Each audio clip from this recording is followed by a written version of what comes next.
Oui, Monsieur le Président, moi je m'étonne qu'on s'étonne d'ouvrir une concertation. Je crois que, enfin j'en suis même convaincu, depuis maintenant quelques mois, quelques années, on est tous à déclarer après chaque rendez-vous électoral, après chaque décision, ah oui, il faut tenir compte de la vie des habitants, il faut concerter nos concitoyens, prenons le pouls de la population avant d'autoproclamer des décisions. Mais là, c'est ce qui se fait. Et vous l'avez très bien expliqué, Monsieur le Président, il ne faut pas confondre une enquête publique avec une concertation qui, sur le papier, peut effectivement laisser le doute sur la consistance des études. Mais enfin, c'est là aussi l'intérêt de cette concertation, c'est comme ça que je la vois, quelque chose d'en amont, pas trop technique, où on ne va pas alourdir le débat de considérations financières trop détaillées.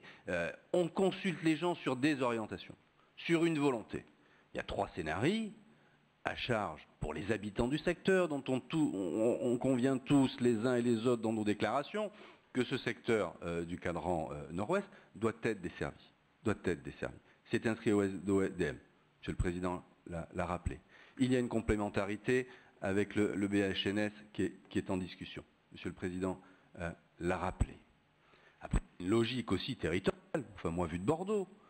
Dès lors que nous avons un axe qui jusqu'à Cantignoles et qui organise un corridor d'accès sur la ville de Bordeaux en passant par le Bouscat, et je veux dire que l'intervention du maire de Bouscat devrait prêter à réflexion. Enfin, ce n'est qu'un passage, le Bouscat, et comme l'a dit Patrick Boubet, il en subit aussi un certain nombre de contraintes, comme la ville de Bordeaux d'ailleurs.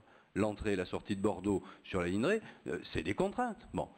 Donc, ne nous laissons pas, j'allais dire, un petit peu retardés par des mesures qui seraient dilatoires pour les uns ou pour les autres, d'un objectif clairement établi de desservir ce secteur. Que le maire de Saint-Médard défende ses positions, c'est l'inverse qui serait étonnant. Que le maire du Haillan défende ses positions, pareil. Bon. Moi, je soutiens ce projet, celui porté par le maire de Saint-Médard, et je soutiens surtout la concertation et le fait de pouvoir en amont associer les habitants de ce secteur aux grandes décisions futures.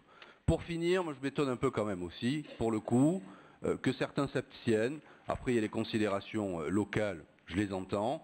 Saint-Médardo, Saint-Médardais. Je rappellerai que sur d'autres dossiers, notamment sur le tram-train, les élus du groupe Communauté d'Avenir avaient voté, et peut-être pas tous, mais en grande partie, voilà, c'est simplement un petit rappel de l'histoire.